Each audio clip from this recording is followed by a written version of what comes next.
letting me do this wonderful panel, having this opportunity.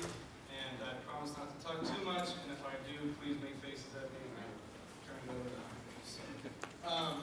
I don't know if you guys can all see the images on the screen over here, but what I was hoping to do was to talk to you about, as a maker, I'm sure you're very familiar with the way that when you make an image, it might take an hour, 2, or a day, or whatever, but, we, as readers, will look at these images for a long time. We might look at them for 5 minutes the first time, but then they're kind of these iconic images that start to burn into I'll say my brain, but to everybody's brain. When you make them, there's a story there. You can probably remember what you were doing when you made them. So I just wanted to go through some of these images and kind of maybe just riff on some of the images. So you want to talk about this panel? I know you know what this is. Yeah, that was Young Locust.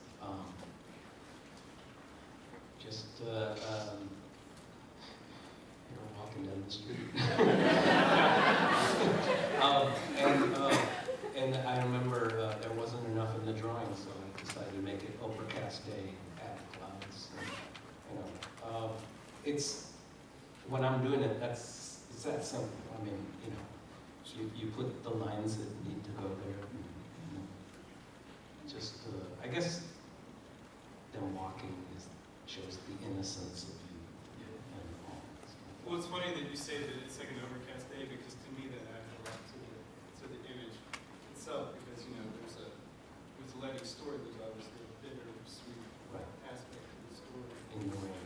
For those of you who might not be super familiar with Letty's story, it's one of the pillars of Lothas saga, which then in the last more recent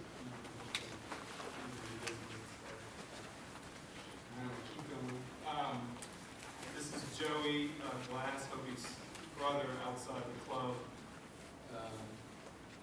Can you guys see this? It's okay. And it's Maggie and Daffy and they're outside of the club. And I always, selfishly with this panel, I really wanted to talk to Jaime about these, because these things are like peanuts to me, like shoals. Like they're so iconic that when I see people goofing around outside of the club, like I think of it. So I just, can you talk a little bit about I mean, a lot of us have heard some of the punk stories, but just is there anything that comes to mind with this panel? I remember I was doing this story because I just felt I wasn't showing enough punk life, I guess, and I just wanted to show what it was like when I hung out and everyone hanging out and stuff like that. And I think by the time I got to this panel, this was the one after Joey says, and we say, no, he gives it away. Oh, I'm sorry. I think I just didn't want him to be standing there, so I kind of made him start a pit, because I remember, when we were so bored even hanging out, and he was even not at a show, we'd be just so bored we would start a pit. And then someone would go, knock it off, and then we'd all get normal, stuff like that. So that was just to spice up the boring battle. That's cool. In this case. Yeah. And then I'm always curious as a maker, do you listen to music and stuff? I used to more than I do now. I do sometimes, but I do it only when I'm inking, when I'm finishing, because in the beginning I would write the thing, and then when it was time to put it down, and I would have it lettered, and I would start drawing, I could listen to music, put on headphones or whatever. They have headphones again, huh? Well, they have but, because Dan Klaus talks about it, he literally has the gun muffs for silence, he has to have absolute silence. Oh, wow. Yeah, there's I've heard of a lot of cartoonists, they say for inking it's one thing, but then sometimes when they're creating, it's like a gun muff silence. I just wait for my wife to go to work and my daughter to go to school. That's fine. And then it's quiet in the house. Yeah, yeah, and So in those days, I could listen to a lot more music. Now, I've changed the work. Is the way I do it is kind of different, where as I'm putting stuff down on the page, I'm rewriting constantly. I'm changing the balloons, I'm erasing and shifting, like, well, this balloon, maybe this one can go in this panel forward, and stuff like that. And so it's a lot less listening to music, because as I'm drawing, I'm actually writing. So it's only when I'm in the inking stages that it's a kind of a downhill, and I get to put on music, And sometimes, I listen to the same record for the whole issue, That's interesting. I actually have the same thing. I'll listen to I just think it keeps the tone, Like, you kind of keep the tone for what you're working on. If you just switch music genres or something, it might change the tone. Yeah, and it's kind of like when the record is over, the disc. It's okay, we listen to records. When it's over, it's almost kind of like, okay, time for a break, or time to go to bed, or whatever. Sometimes. I was always wondering about with Hopi and Maggie, I've heard some interviews or read some interviews with you where, you had some vague backstory with them, but how closely were they created together? Were they created together, or there was kind of characters that kind of, who was first? Yeah. Well, Maggie came first. She came from just a drawing of a woman that wanted to do stories about anything. And this was back in high school. I wanted her to be one character that I would put her in any situation. But as I got older, I got out of high school, and then I discovered comic book, and she started changing. Her hair started getting shorter, and her clothes started to change. And I wanted her to have a sidekick. I always liked the Betty and Veronica, even old comedy teams, Adam Costello and stuff like that. I always liked the two to bounce off each other. And Hopi.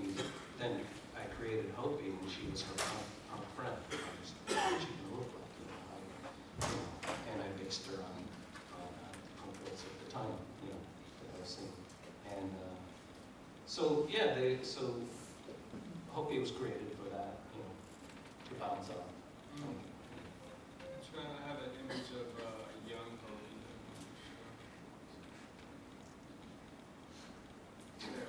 This is my favorite. When they go to the bar, talk about the hairstyle. I stared at this panel hours and hours and hours. It took me hours and hours to draw. Yeah.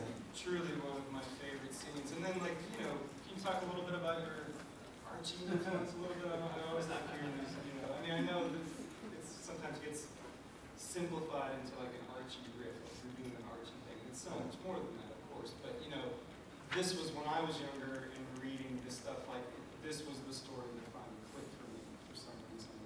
I don't know if it was the backgrounds or what it was, and there was just this degree of comedy here. Right. That, Yeah, well, this story came when I was through with mechanics. I go, okay, mechanics is over. Now I want to show more the life icon, And so I thought, what's it, just have an everyday story with Maggie and Hopi. And sometimes I thought, people are going to be so bored with this, because they're just walking down the street just talking. I have an interesting, I don't know if this is have you ever seen the Fellini movie, Any Chance?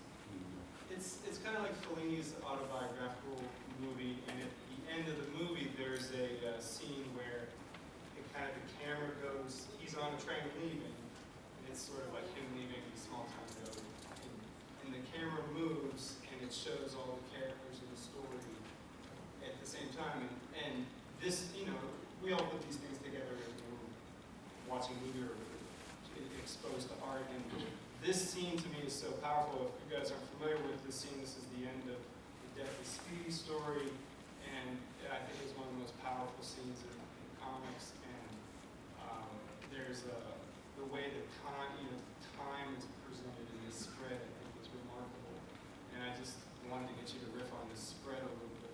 It's just as a spread. The two-page. Yeah. Let's see. Well, you know, the last page, more than anything, you know, you see the panels of the different scenes. Speedy is visiting his friends, basically saying goodbye. Yeah. You know, and so I kind of pictured a corny old movie, you know, of the music swelling and then just showing the scenes of stuff happening where you don't need any words. You know, the last part with Izzy, when he talks to her, I had a cousin who this kind of happened to, you know, where she her boyfriend came in the middle of the night and said goodbye, and she was like, what the fuck? And then she found out he got a motorcycle accident, you know. And I mean, I've heard that story with other people and stuff like that. And so it was like, I just thought, that's too good, you know, steal it, you know. And then, but the very last panel where you kind of see where it almost looks like the camera's pulling back slowly to show that there's no one in the room. Well, I stole that too from an old movie called the Eddie Duchin story, old Tyrone Power movie where he's obviously got something wrong with him. He's gonna die, and he's kind of bonding with he's a famous pianist, and he's bonding with his son after he never knew his son his whole life, and they're playing a two-sided piano, you know, and they're kind of playing together and smiling at each other, and the son's on the other side, and he's kind of nervous and stuff, and then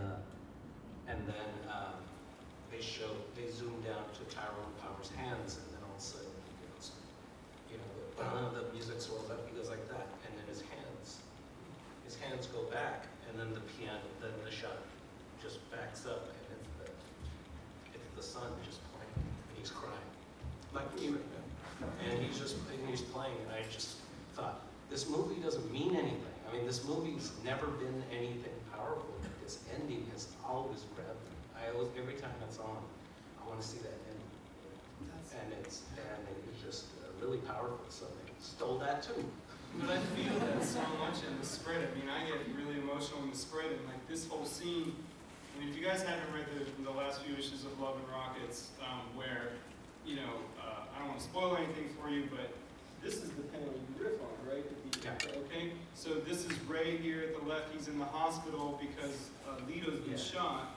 Okay, and so Maggie and Ray are in the hospital here, and then they say Speedy's outside, and Maggie's like, Speedy? And of course Ray's got this look on his face, and then, sorry, I don't mean to keep skipping around, but then Speedy talks to Maggie, and he's like, I never really wanted Esther or Blanca, I wanted you, and then she flips out on him. I mean, and this is like, I mean, look at this spread alone, it's like, you can just, the simultaneity of it all, like when it's not like a film, like one doesn't go away. You see them all together.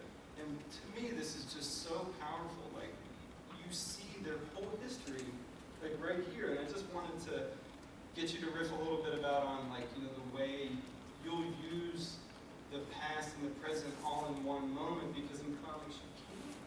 You know, like, you can do that. And I just think that's something you transpose that, like, the past is always with.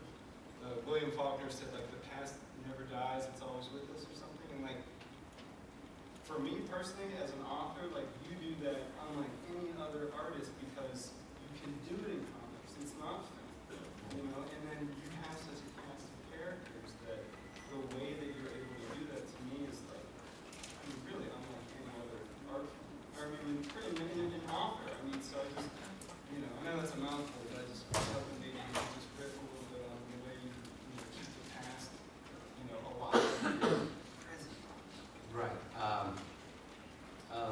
Partly because I'm constantly living in the past and the present, because my memories of the past constantly haunt me.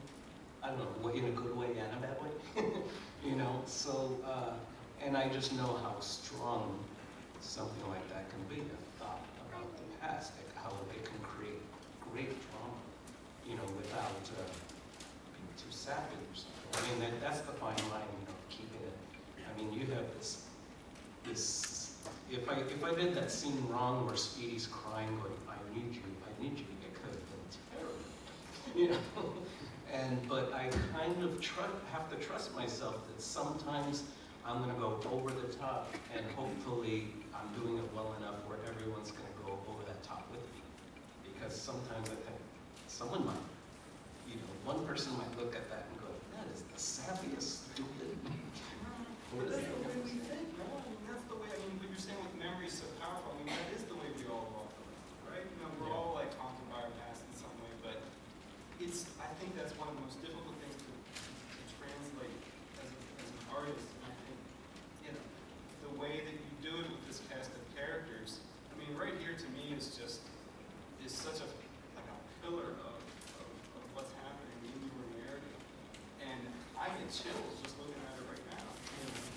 So I just, you know, and then there's other ways that you do that, like this for me is the best because here's a young Hopi, and in this story she writes, Hopi loves Maggot in the sidewalk, and she got drunk earlier with Danita, right? Yeah. And then ends up on the sidewalk, and I wonder what would happen if I sat here for the rest of my life, and then she looks down and sees that, and so again, I'm like, you know. Yeah. Sometimes I love to pull out the hammer and just clobber it.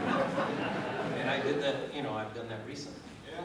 Oh, yeah. And it's like, I have to, if I'm going to spoil it, I'm sorry, but like, I would really love for you to talk a little bit about the recent developments and Mother Rockets and how you feel about that, because now it's about a year away from now. There was a really great crescendo or symphonic, you know, the payoff finally came. And how do you feel about the payoff about a year later? I still feel really good about it. I'm really proud of what I did with that. But you know, it's after that where you go, what am I going to do now? You know, I can't keep clobbering them. I gotta let them rest for a while. You know, and then I clobber them again. And sometimes I do get trapped in thinking, how am I going to top this? You know, and I go, well, I don't want to top it. You know, it's what it is. It stands by itself. Well, it's kind of like what you were saying with Mechanics. Like Mechanics was such a, you know, like an epic, and then you had, you know, this kind of daily life and going back, going back in. So you're and for me, I liked reading comics and watching movies where they didn't have to be clobbered over the head. You know, I did like the small things as well. Sure. Can you talk a little bit about like Doyle? And I mean, this is one of my favorite things. Like this time is safe sex. I know it's a little corny, but like, you know, just because otherwise you end up like this. And was this the only pregnancy in the narrative? I mean, because Penny fakes her pregnancy because it was really Hopi's, but you know, and then Danita's got and so, but there's no other. I don't think there's other. We were shown a pregnancy.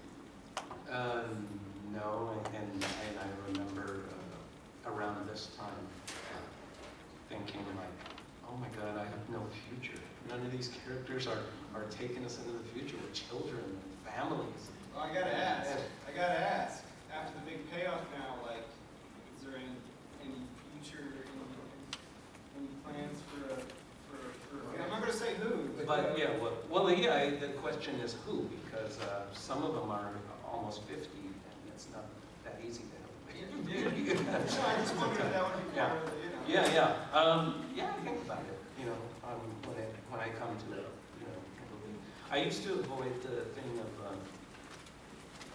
characters growing up and having children because I noticed growing up all the sitcoms I grew up with in the 60s, you know. Every time they had a baby, it was for ratings because the show was failing. And the baby killed it because they couldn't go anywhere anymore. They had the world center around the baby.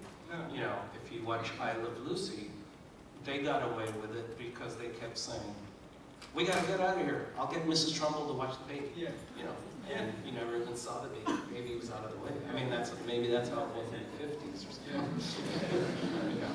And then I want to talk a little bit about like Ray and Doyle and some of your, you know, the male cast. Like, you know, Opie and Maggie being such a big part of the narrative. But then around the early 90s stuff, you know, there's a lot more stories about Ray, a lot more stories about Doyle, and, you know, just trying to get you to riff a little bit about, like, you know, balancing that, you know, the universe out. And was that a conscious thing? Or just Yeah. I created Ray because I needed a male Maggie. You know, I needed somebody who could do the things that Maggie couldn't, which I mean, like, Maggie can't go into the men's bathroom. You know, stuff like that. So I created him for that, you know, and I was also thinking, hey, I don't have very many male characters here. You know. But it's interesting because Ray sort of shows his weaknesses in a way that Frank is. I think readers relate to those characters because we can identify with them. And because Ray and Maggie are me. You know, Maggie was a large part of me, and Ray handled the rest of it. The rest of me. That's why they wear their heart on their sleeve. You know exactly what they're thinking because they are me.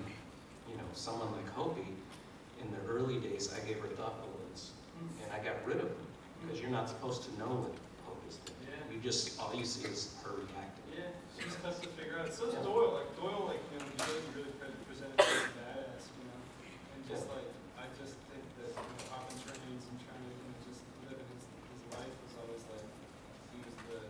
I mean, you know, they're not necessarily like Opie, Maggie, Doyle, Ray, but there's a nice interview there. Yeah, and Doyle, I don't give him thoughts. I just wear it on his face, you know, how he's feeling, because he is one of those troubled characters that I can't figure out either, and I prefer not to.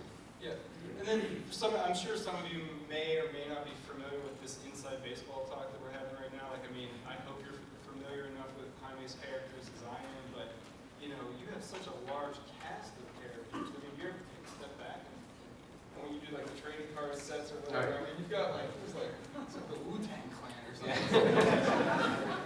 Yeah, and I always try to wonder, well, who's more important? Who should I put in this drawing of a cast of characters, and who should I leave out? Because I don't know which ones the readers like better.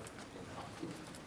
Yeah, and again, like in the 90s, was that like a conscious thing? Because it seemed like people were just dying for Toby and Maggie stories, like they just wanted it, you know, stamped out, and you were sort of like, I'm going to give it to you, but I'm going to give it to you my way. Oh yeah, of course, I'm the boss. Yeah, but you know, one funny thing is about the Maggie and Hopi thing is one day, and it was almost too late, I asked myself, why do I keep them apart? Why do I keep keeping them apart? And I guess it was the whole, for dramatic effect, I mean, to give longing and stuff like that. I got it. You know? Okay, so this is, you know, my favorite thing when she crashes the car. I don't know if you guys know this story, but like, Izzy gave Maggie the car, and then Hopi smashed up the car. And I always think of his face as, again, like the Shoals thing, like, when someone's mad at me, like, I think of this face. Like, you know. And then this, you know, the finale of the original magazine size, like, again, if you guys are familiar, in 95, 96, ended the original magazine iteration, Love and Rockets 1, and we get a reuniting of Maggie and Hopi. My ankle's killing me. It hasn't hurt since about the time we left, you know, tour that long, and I just think, you know, there's this, you're showing the road. I mean, I don't have the image of the road, but they're on the road, and like, it's the open road again. Right. You know, and I always think about, you know, Hopi on tour and like in the car. And just like, how do you know, I know you're the boss and everything, but how do you feel about like keeping them apart, or, you know, the different lives that they've had and stuff? Sometimes I think I made a mistake. I wish that they were a lot closer and did a lot more things together. Yeah. Maybe that's why I will do flashbacks of missed times, because they when you think of it, they met when they're teenagers, mid-teens, and then they were about 20, 21 when Hopi left on tour, and they were just separated for the longest time. Well, there's that few years that they were together, they were totally inseparable. I mean, that small pocket of time, it was obviously really magical where it stayed with them forever. And I barely ever touched on it. Yeah. You know, and so I ask myself sometimes, like, well, should I do another Maggie and Hopi in the past punk story, or are they going, oh, he's doing punk again? You know, I'm always like, I think it's come around again. Yeah. So, you know, I never know if they're gonna go like, oh, old and boring, or oh boy, them again. Yeah, You know? yeah. So, but then it feels like such an organic process, but it is like, that's what I mean when I think of their separation. I think of this image. You know, like I literally think of her sleeping in the van, and then like, you know, when she talks about anyway the day I went to labor, the whole time I kept wondering what I would have done that day at the river if old Tex wasn't there. And it's like, you know, like when she was off with Tex and on tour and everything, and it's like, you know, she was calling her mom from New York City, and like, you know, Hopi was really at the end of her rope. Did you ever? I mean, I'm not saying I ever thought like Hopi would kind of self-destruct or something, but to see her like really pull her life together and have to be a teacher and everything, I just wondered if you could hear a little bit about that, because you know she's so different than that. You know. Right. Yeah. Back when she was in the more self-destructive area, was when I was still trying to figure her out.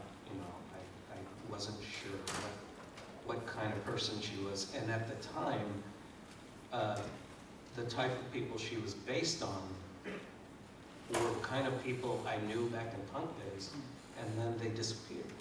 Well, I didn't know that I would see a lot of them again 10, 20 years later, all grown up with lives and responsible lives, and some of them with not so responsible lives, you know. So it took a while to figure Hopi out, you know, and it was the time to give her a reason to be alive in her 40s, you know.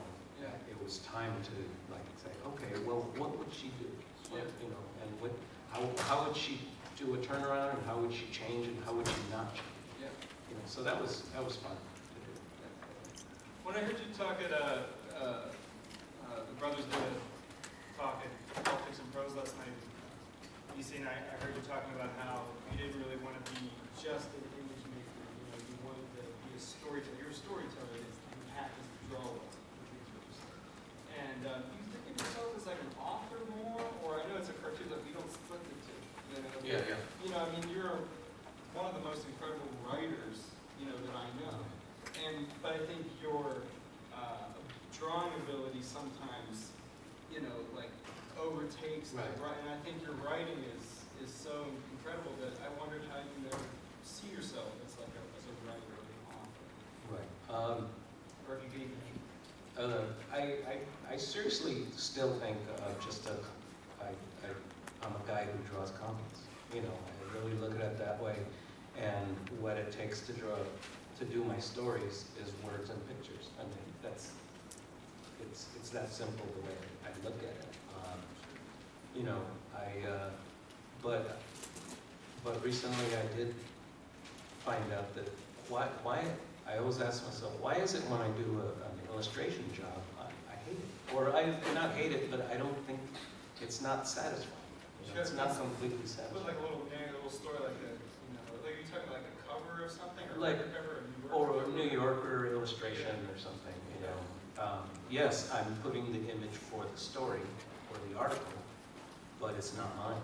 You know, and so I'm kind of even if I work my ass off with that drawing and I think, oh, it came out just right, I still go away and I'm like, okay, that's done. We'll move on. But that's fascinating, because anytime I see any image that you do that's related to modern art, I might know the time period that you're depicting. Like, depends on what you're showing. You might show frog mouth like at the pool or something, like or whatever, and I know that relates to the story. But then, okay, I know that's a certain amount of public. I can almost project the story onto it. You know, right. That's there no matter what you're doing. So I can see when you're doing other people's stuff, or I mean, you know, you've done some stuff for Marvel, you know, Strange Tales or whatever. Right. That's some backstory stuff, but you know, but I bet you that I wondered about that, because to me, like a lot of younger artists aren't doing so much comics, they're doing illustrations, and they might have a great style, but they don't really have a lot of stories to tell, they don't have a lot to say, and you can have a great style without a lot to say, and I think, you know, I don't know, okay, so this is my comics. Because I'll go on, because I'll start to talk about how I think Jaime is truly the last cartoonist, like, and I mean that, like, you're not like a postmodern cartoonist, like, you come out of a singular tradition, like, you didn't learn about comics and art school and like pick it up, it wasn't necessarily cool when you were doing it, you know, you didn't have a festival like this, it was just you know, and your brothers, you know, so, do you have any thoughts about how this has changed so much over the last 20 years?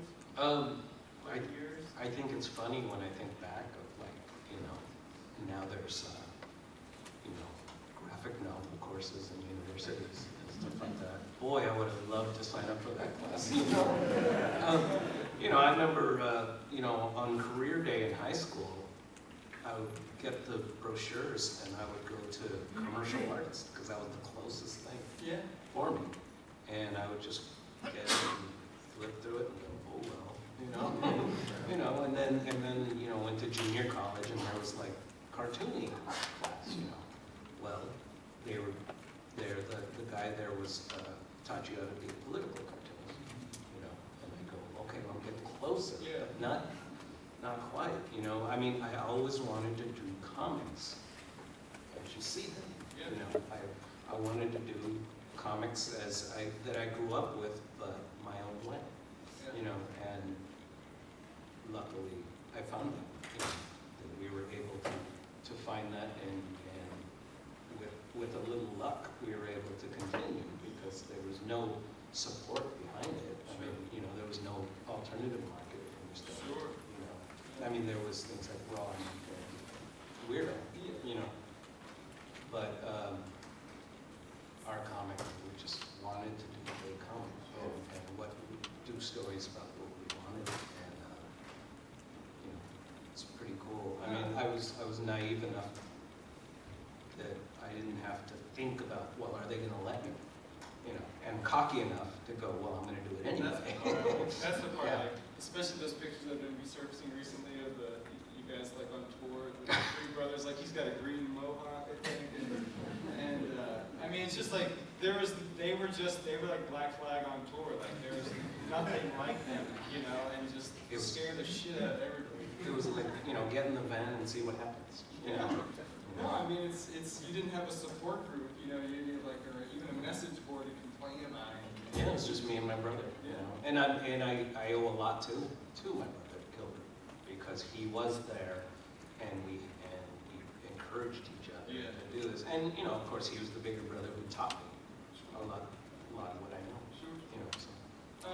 Just as a maker, I'm just always curious, like, you know, how I think your figure drawing is beyond compare, and, you know, do you still kind of, I mean, I remember, you know, when you were talking about junior college, and I'm sure you took like, some figure drawing classes and stuff like that, but then, you know, and I know you draw so much, like, you know, you stay sharp by just drawing your stuff, but, like, are there any other kind of exercises that you put yourself through, or inking stuff? I'm just curious, you know.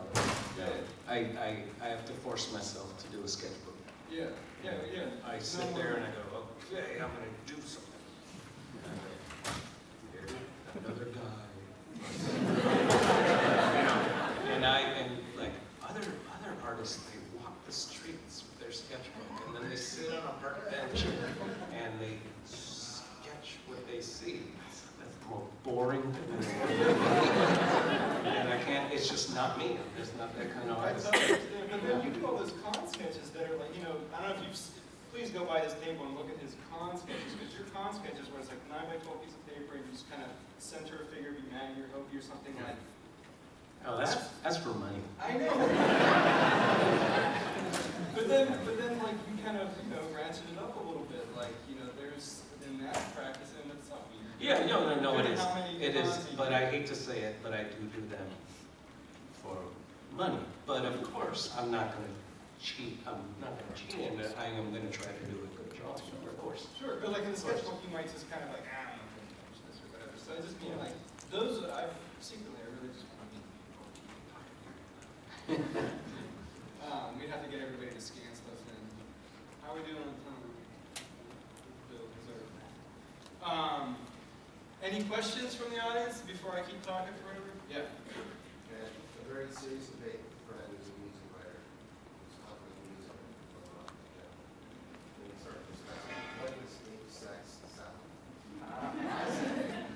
He says, your Wi-Fi. You tell me what ape-sex sounds. Well, Ape-Sex was a real band. Ape-Sex was a band that me and my younger brother and a friend did while goofing one night, going, we should be a band. Yeah, my brother was sitting there just doing the few chords he knew on the guitar. And we were just drunk and talking, and he goes, and we were like, okay, and then we'll be a band, and then we'll do a song about, and we look in the kitchen, we'll go, paper towels. And then my brother would just start going, and then our friend would just start going, paper towels, you know, just doing that. And we thought, that was fun, you know, just making up stuff. I was just sitting there watching at first. Then one day there was a drum set and a guitar. And I go, we should do this, we should do it, it'll have fun. And we put on a tape recorder. And then we go, okay, all right, you ready? And I was the drummer, because I wasn't doing anything. And we go, okay, what's this next song gonna be? And the singer, he'd go, you know, he'd open the front door, go, 57 Chevy. Okay, ready? Go. And then I would just, I or my brother would just start playing, we'd record it, and it was fun. And it was, we'd call ourselves Ape-Sex because the guy at one point, we were talking about something, he goes, God, that's like ape-sex. And we were like, hey, good name, you know, that's simple. So Ape-Sex was just a big thrash mess, you know, of music. So the real band, I mean, the band that Maggie and them knew was obviously a band who had more talent than the other bands in town because they actually made it, you know. So I'm not sure exactly what they sounded like. I pictured them more post-punk, more with an art bent than anything, because all the other bands were more small-town kids doing the thrashing and whatever, the loud stuff. So I pictured them the band that, you know, all the kids who used to go see them when they made it hated them by the time they were successful because they sold out. Right? You know, it's like Joey and Tony talking about, they liked one song on the record because it was like the old Ape-Sex that we knew. The new stuff was that arty shit, you know, stuff like that. So I'm not sure exactly what they sounded like, but I think I should leave that up to you guys.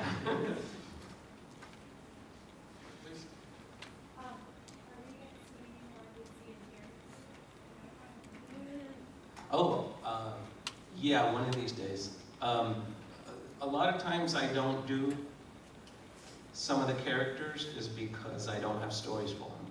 You know, like Terry, she's a basically successful musician.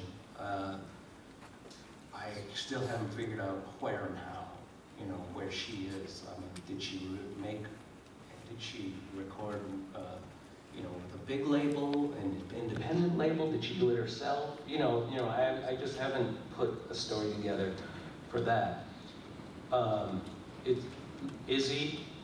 With Izzy, I finished part of her life with the Ghost of Poppers. You know, she leaves, she goes away. I haven't figured out what her next move is, where she is in her life, where she's living or anything. So it's usually when you don't see a character, it's because I haven't figured it out. You know, I want to do stories about all of them, you know, but it's usually the ones that I'm on top of, and I'm following how their life is going. Like Maggie,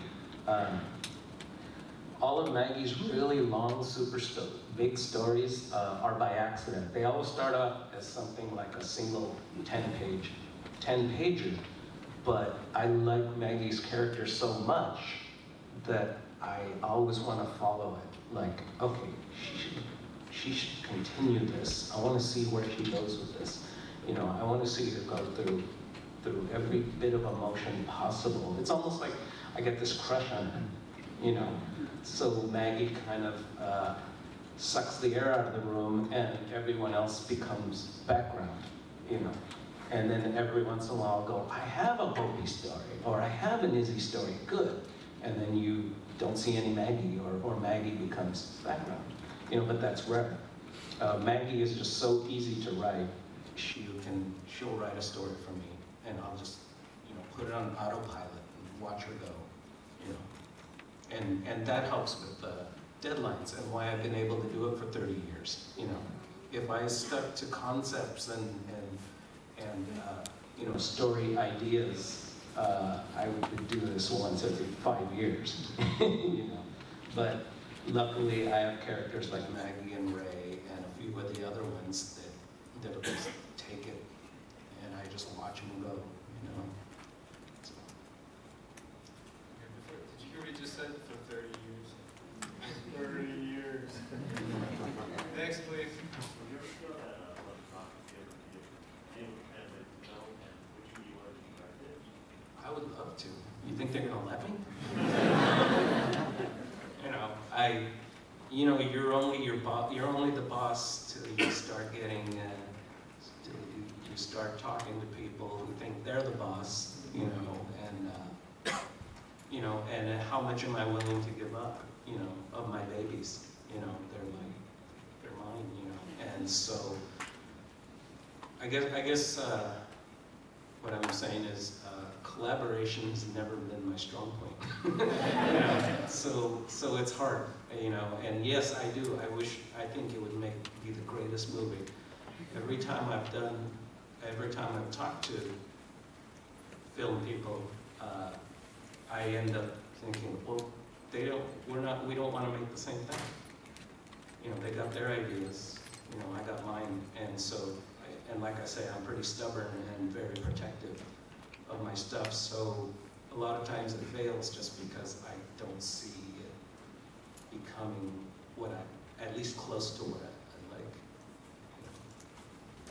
Did you tell your MTV story? Which one? MTV in 1983, 4 asked you to do a promo, and they wanted Frank Hopi to make a spray paint MTV on the wall, and you said, Wait, is that? I remember the story when he told it to me when I was 19. Was it when I said they didn't watch MTV? Yeah. Now the 50-year-old me is like, I could have used that money. You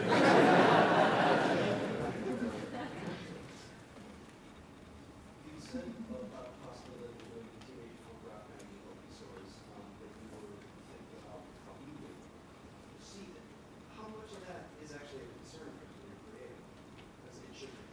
Well, in the long run, I mean, the final decision is always me. I go, fuck them, you know. But yeah. But I am concerned with the reader because I do the comic with the reader in mind, you know, and hopefully that we're sharing this. You know, I leave certain bits of information, tiny information in the story a lot of times so the reader can make up their own mind of what's going on, and hopefully that makes the reader feel more engaged and part of the project, because I want that. I want my readers to live it like I am, you know. So it's so I am thinking of the reader a lot of times. I'm not thinking about what the reader thinks of, like what I should do, you know, but more will the reader enjoy this with, will they, you know, so yeah, you know, and then after all these years I get pretty neurotic, you know, sitting with my drawing board away from the world and wondering what the world is thinking, you know, and thinking like, oh my God, they don't like me right now. you know, or something, you know, and so, and you know, by the time the comic's done, it's like, well, too bad I did it anyway, you know, but yeah, I'm always worried about it. Are my readers gonna abandon me, or do they care, or is there anybody out there? You know, there are times where I'm so alone with the comic that I forget that Filbert's in the comic too. I mean, and he does the same thing, you know, we're just so trapped in our little world. So every once in a while we come up for a breather and wonder what's happening, you know, and what the world. Shout back to his one reader, I trust him. Oh, well, thank you. As long as it's coming out of you, I'll. Thank you. You're gonna regret those. A couple more questions? Yeah. This one's maybe one more question for your brother, but he's made a part of it too. At the end of the original Officer, he's closing up Alma, and Izzy comes into town, news about Israel and his sister. Like, you've never addressed that, what that was, right? No, it's we like to play around like that sometimes, you know, and like I remember Gilbert having this talking to me about, like, you know, he just always felt like our two worlds, they do live in the same world, and somehow someone is related. You know, there's just some kind of like distant cousin, you know, that's really of his that's related to mine. You know, and I kind of like when he was thinking about that, and so every once in a while we like to stick each other's characters in. It's harder to do because we live in different states now. But when we used to live in the same city, you know, we'd just come over and ask each other, hey, draw your character in this panel. I got this blank panel. And so I would do it, you know. And then that thing, yeah, you would have to ask him. He has a panel later in the day of what that was about. But I just took it as we were just having fun and kind of like it was 50 issues were over and we're kind of celebrating everyone was together.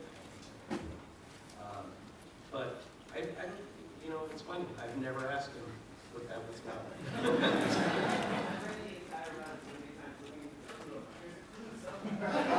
If you go to his panel, maybe he'll have an answer, maybe he won't. Yep. I guess I'll kind of follow up on that a little bit. Towards the end of the magazine run, you did that story, War Paint, where you did the story set at Palomar using Gilbert's characters.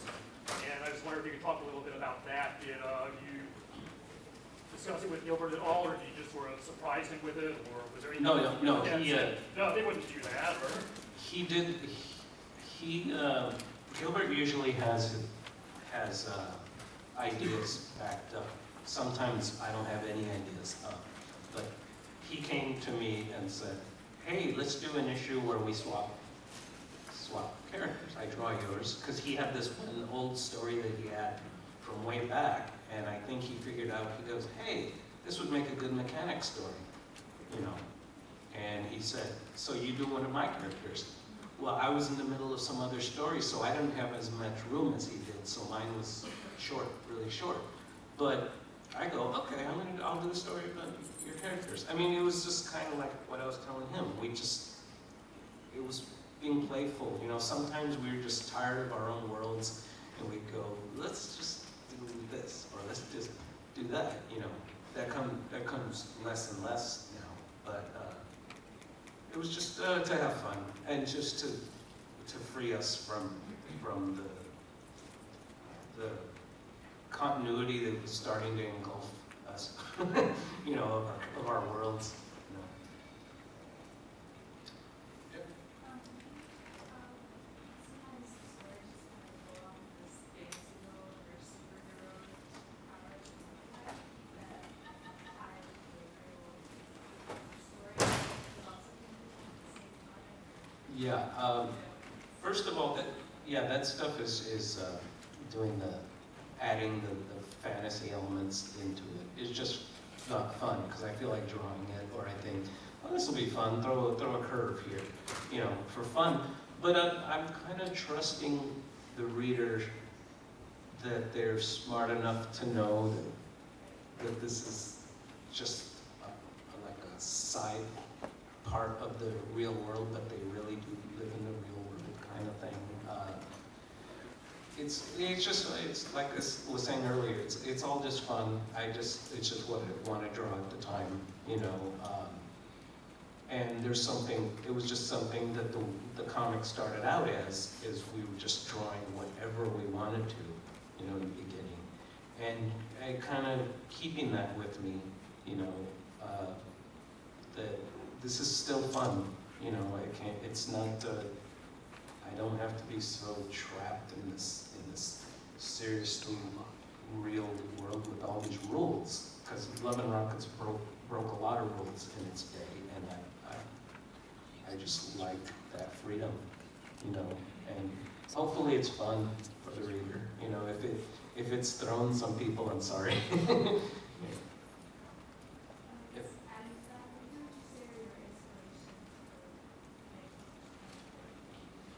My work, growing up with comics, you know, being a child, growing up with, in the days when Marvel and DC superheroes didn't rule everything, you know, before that you could buy comics about anything, you know, and so I grew up on non-superhero comics as well as the superhero comic. And old movies, you know, I was just as big in watching movies, whether they were serious films or trashy monster movies, you know, it was all good. It was all the same to me, you know. I don't watch a grade Z 50s science fiction rocket ship movie and go, oh, this is so good. No, it's a movie, it's good. Well, I mean, it could bore the hell out of me, but it's just all that is inspiration, all the good and the bad. You know, cheap TV. I mean, I grew up in the Gilligan's Island era, you know, you know, and that was all normal stuff. You know, you watch Gilligan's Island, Bewitched, and you know, I Love Lucy, and you know, and Twilight Zone, and stuff like that. But it was all okay, you know, and I never regretted all things like that. And it's so the trashy stuff and the good stuff are all part of Love and Rockets. I just know when to be grown up in the comic and when to be a child, you know, and I don't know if that answers your question, but yeah, but mostly, I guess the three main things is comics, movies, and real life are all what inspired me to do this, and it still inspires me. I see less movies now. I mean, I don't see a lot of newer movies, you know, just because my life is, and my work and stuff like that. But and comics, a lot of new comics I don't follow. You know, I'd like to, but it just, I got other things going. So what drives me now is my world that I've created, where it's almost like I'm inspired by my world to do it. And then driving down the street, driving my daughter to school or something, or picking her up at school or something, and driving and watching people on the street is I watch. I was observed, and so hopefully somehow that's going to end up in the work. When I want to do a story about certain things, like when I did Browntown, I go, okay, Maggie moved to this desert town that had nothing.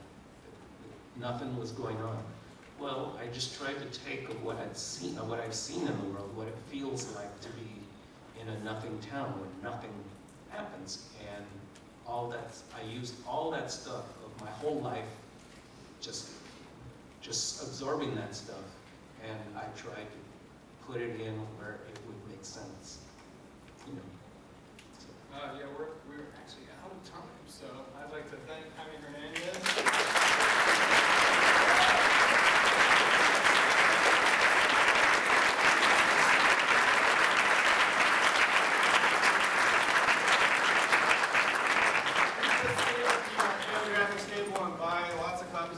cosmic science. And the new issue of 1.